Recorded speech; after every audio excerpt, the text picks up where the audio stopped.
Expensive fuel is triggering price hikes in just about everything. Is it time for the Philippines to use nuclear energy? Good morning, I'm Attorney Karen Jimeno, and this is At the Forefront.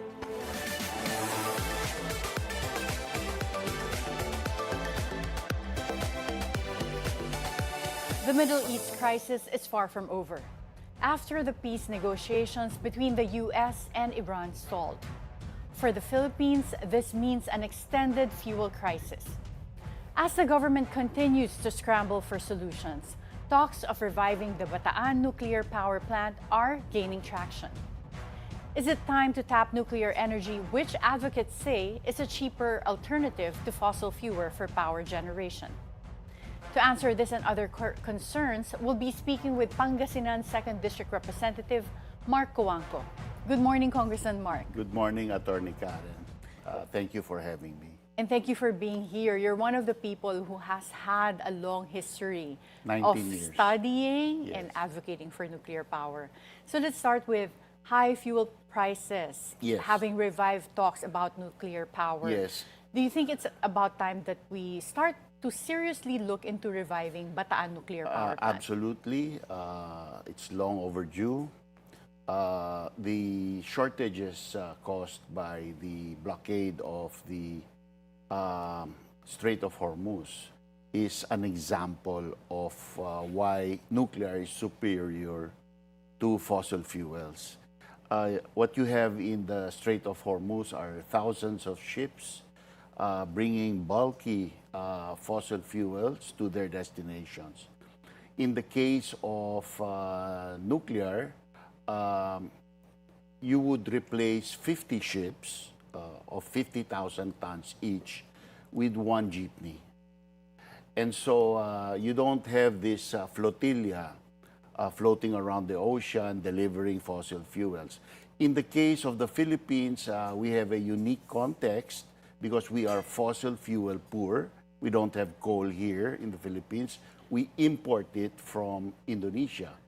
And if there were trouble in the West Philippine Sea with designs of China on our territory, then if we avoid all of those ships delivering coal to the Philippines, we sidestep the issue altogether. So you're saying that our vulnerability is not just with fuel, but it's also with coal, hindi lang sa petroleum, coal as well. Yes. Well, petroleum because our Malampaya gas is running out, and the government has targeted LNG as the substitute because we've already banned coal unless they reverse themselves. No? So it will be LNG, and that's from petroleum. Yeah, and nuclear is a clean option, right? Like there are no emissions. Yes, no emissions whatsoever during operations. So it's as clean as the wind and solar renewables. Reports say that if the Bataan Nuclear Power Plant gets the green light, it will be operational by 2032. Is that accurate? Well, it will be operational 4 years after the decision is made. So if there's a firm decision made, then 4 years later, it runs. So theoretically, maximum 5 kaya years. by 2030, if we decide now, Yes. by now. In fact, had we decided after the president gave his first SONA, where he talked about it, revisiting nuclear, it would be almost close to running by now. Okay, so if the president mentioned this during his last SONA, this was First SONA. First SONA pa, so Yes. 2022. Yes. What happened in between? I would just say that DOE dilly-dallied. So they made it more complicated than it really had to be. In fact, they were a delay in the passage of Republic Act 12305, which is our Nuclear Safety Act, which established the PhilAtom, our independent regulator. In fact, right now, more than 180 days have passed since the president signed that into law. Under the law, under that law, the Philatom is supposed to write its IRRs. But the president has yet to appoint the deputy director generals and the director general to constitute the Philatom. So I So blame. this is basically like a new government agency, Philatom. Yes, right? it is not Created under by law. any Yeah. agency. It is independent. I blame the DOE for misadvising the president or under-advising the president on the urgency of appointing these personalities. Have you tried to reach out to the president to, have this as an urgent matter that they need to appoint someone to Philatom? Yes, I suppose, but he defers to his professional advisors, no? Especially his secretaries. So it's there. It's what it is. But there has been a leadership change in the Department of Energy from Yes. Secretary Popo Lutilla to now Secretary Sharon Garin. In fact, she's my pet peeve. She, in my opinion, is the cause for a lot of the delay on nuclear. Because she does not support nuclear? Maybe because she doesn't understand the urgency of nuclear. She's driving hard wind and solar, which in my opinion will cause our electricity to become even more expensive and unreliable. Her targets for the Philippine Energy Plan for wind and solar are 50% delivered electricity, and that infers over 300% nominal capacity, which is unrealistic. That sounds so technical for anyone watching. So, but you're Yes. saying if it's renewable energy like solar and wind, Yeah, because of the this won't capacity be- factor. Solar, there's only 15% capacity factor, meaning out of a 24-hour day, you can only count on it 5 hours yes. a day. It's not like For- the base supply that you, base load exactly. na So constant. you need to build another plant to back it up, and that is LNG. So if you build the LNG plant, when the sun is shining, you have to idle it. Who pays for that idling? It's not the proponent of solar. It's us. The electricity Who users. pays for the extra cost. Yeah. So what is your response? I mean, for all other aspects, nuclear is ideal for base load because it's constant, Nuclear doesn't it's clean. need the backup. It is 100% available 92% of the Oo. time. So all those arguments are really in favor of nuclear, di ba? Yes, Like it's a yes. reliable base load, Just it's like- cheap, it's clean. Just But, like France realized it in the 70s and 80s and built up 85% of their capacity to be nuclear, I think the Philippines is in a parallel situation compared to France in the 70s and 80s. Oh yes, but that's so many years ago, like Yes, almost but, 50 years ago. But What drove France? Yeah. It was the 1973 OPEC oil crisis. It was also what drove President Marcos Sr. to build the Bataan. Well, it's the same thing all over again. yeah. But We now have we're an oil in crisis. 2026 na, no? Exactly. Oo, napag-iwanan na tayo ng panahon. But Yes. how would you address concerns about safety? I think that's the concern for a lot of people opposing. I think that the concern about safety is completely valid for the public, but for the media, I think they need to change their narrative. They've had the same narrative for over 40 years. The evidence, the historical evidence says they are wrong. So nuclear saves lives. It is not dangerous. So if nuclear saves lives, why are we automatically default rejecting it? But how can you say it saves lives when there have been instances in the past where lives were lost, like Chernobyl Yes. and Fukushima nuclear Yes. disasters? In Fukushima, there were no lives lost due to radiation or nuclear. There were no injuries. The only instance where there were lives lost was Chernobyl. And they were mostly first responders because they were not trained properly. There were less than 50 who were casualties of that. If you remove Chernobyl because it did not have containment, something which is not allowed in the West, then nuclear fatalities and injury is zero for the last 70 years. There is nothing safer. But for Chernobyl, meron bang naging after effects in terms of abnormalities for people who were exposed to the radiation?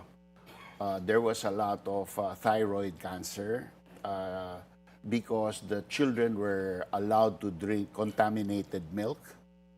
They were not given iodine pills to block the radioactive iodine. But thyroid cancer is very treatable, and they gave radioactive iodine to treat these children.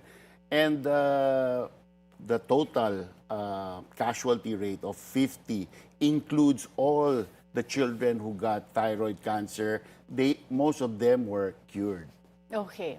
Yeah. So the other concern would be how we deal with nuclear waste. Yes. Is it safe for you bury it. The Philippines? Do we have the capacity to manage we do. Nuclear waste? In fact, it is taken up in Republic Act 12305. The definition of how to dispose of it is in the law. There is a 6 centavo per kilowatt hour contribution to a nuclear waste disposal trust from every kilowatt hour ever produced by a nuclear plant. It has to contribute. It is the only industry that has prepaid for its waste disposal. And there's even a question that the waste isn't really waste at all because it has a reuse potential of 20 times. So it's a great national wealth if you're not nervous about it, which you shouldn't be nervous about it. But if you're nervous about it and you want to get rid of it forever, you drill a hole 2 kilometers deep and you bury it. And it will be safe. And it's gone forever. Okay. Hindi siya, walang mga after effects na may radiation that can cause abnormalities or cancer. It came from the ground. Okay. We're just putting it back even deeper than where it came from. Congressman Mark, back in 2023, the 123 agreement was signed between the U.S. and the Philippines. Yes. And this would allow the U.S. to export to the Philippines nuclear technology, materials, and equipment. Yes. Has there been any development since the signing of that agreement? But before you answer this question, we'll have to take a short break. At the forefront, we'll be right back.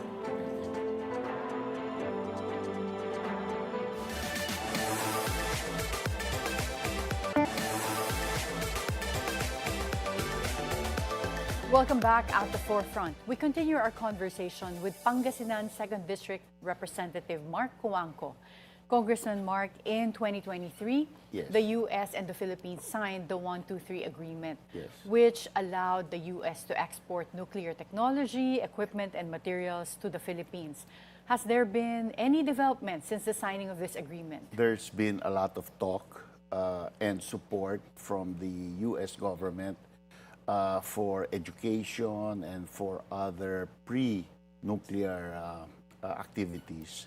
So we have scholarships. I forget the name of the scholarship. Anyway, they are actively supporting us. For example, I'm invited with a group of legislators to visit the United States in the long break, mid of this year, to meet their leaders, to see facilities, to see technology, and to learn. Yes. And you mentioned earlier that by law, we already have a government agency, a new one called the PhilAtom. Yes. And there's no person that's been appointed there yet. But do we have anyone who's an expert apart from you that could qualify for heading that agency? Definitely, a lot of the personnel of the PNRI, selected personnel of the PNRI, are qualified because they have been handling regulation, although in a defective way, because there's a conflict of interest when you're promoting in the agency and your regulatory agency are one and the same. That's why we split it with Philatom, the creation of Philatom. There are a lot of very highly qualified people that can be appointed. Meralco has started looking into the use of small modular reactors. Do you support this, and is this a safer alternative for nuclear power? Yes, I would support it for the water-based reactors, which are just smaller versions of the big reactors. There is less economies of scale in the smaller reactors, so there's a challenge in making their costs cheaper. We will see, they're boasting that will be the effect, that it will be cheaper. Let us see, no? We cannot order yet one until 2030. So if we really want reactors to go forward, we need to order them today, and they would be bigger reactors. So kailangan na talagang simulan ang Yes. mga steps if we're serious about nuclear energy. The relevant aspiration, in my opinion, is at least 16,000 megawatts online before the end of 2045, because NEDA, DepDev, is saying that our need will double or triple by 2040. So we need to meet the that 16,000 by 2045 is very conservative. And it does not touch existing fossil fuel capacity. It is incremental, meaning it's just the growth. It's not the existing. So I think we really need to move.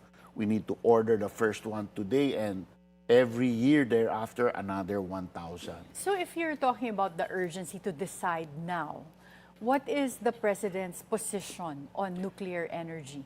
Maybe he's waiting for a law. We have two laws on the way. We have House Bill 375, which is the nuclear liability law, which defines the operator as liable in the case of an incident and mandates that he needs to have at least 350 million SDRs of insurance cover. That's around 450 million US dollars. Oh, wow, it's big. And the worst that has ever happened, 3 Mile Island, where this kind of fund was used, only used up 75. So it's very, very conservative, a very, very conservative number. What was I talking about? So the President, so you have these bills in the pipeline. Yeah, okay. So do we you also think that's enough to push have House Bill 08567, which is the Nuclear Integration Act, which defines the existing nuclear assets of the Philippines, the plant that's in Bataan, the plant site, which can accommodate 3 more plants, the nuclear village in Bagac, the power line to Metro Manila, the CBK pump storage, which PISARM insists on selling, and that's why I have a motion for reconsideration with the Supreme Court to block that sale. Okay. Okay, that's worth, in my opinion, around $2 billion that can form the equity that the Philippines needs, 20% equity, meaning you can borrow against that $14 billion and do the first 4,000 megawatts without any appropriation. So based on your pipeline bills, we Yes. will be using Bataan Nuclear Power Plant and then add more nuclear power. Yes, and those nuclear plants will be the engine that will generate the capital needed by the further nuclear build in the future. So do you think passing these bills, I want first, them do to you be have, publicly owned. yeah, so first, do you think that you have enough support in Senate to get these bills passed into law? We'll see. We'll see. So hindi sure. Okay. What about the President? Do you think that I he hope will he make a sees, decision soon? I hope he sees it. The plan of the DOE, Secretary Garin, is extremely anemic. It is the most expensive way to build nuclear, one at a time. His Excellency Mohammed Al-Hamadi, the president of ENEC, when he came here, said the cheapest way to build nuclear is multiple units per site. Sharon Garin should take a hint from him, because his third unit was 30% cheaper than his first unit because of learning.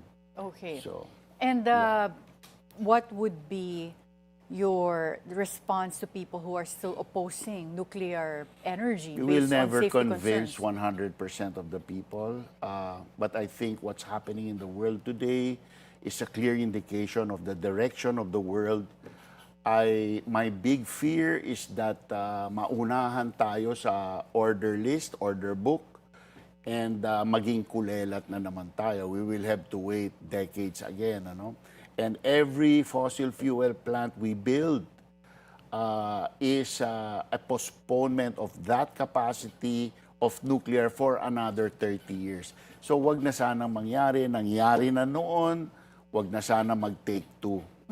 But can you give us an idea, Congressman Mark, when you say that this is really the cheaper alternative, based on the electricity rates that we have right now, like by the time it gets delivered to us by Meralco, nasa 12 to 15 pesos per kilowatt hour. Yes. How much ang magiging mura pag nuclear? Ang sabi ni Manny Pangilinan, I will buy up to 6,000 megawatts of nuclear from anybody as long as they can deliver it for 5 pesos per kilowatt hour and less.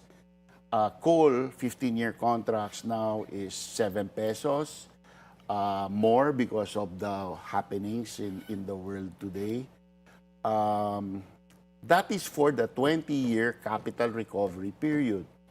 Nuclear plants last 80 years. So 60 years, for 60 years after that, the average operating and maintenance cost of the 94 strong U.S. fleet is 1 peso and 30 centavos per kilowatt hour. So kayang pababain ng ganun kababa? Even if you double that to 2 pesos and 60 centavos, maybe it will allow delivery of electricity at 5 or 6 pesos to your home.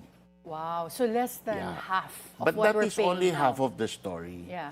The bigger half of the story is the dollar savings of the country and the preservation of the value of the peso. Because for every 1,000 megawatts of coal or LNG fueled power, you need to buy around $400 million worth of fossil fuel every year. If it's nuclear, it's only 20 million. So that's a 20 times saving.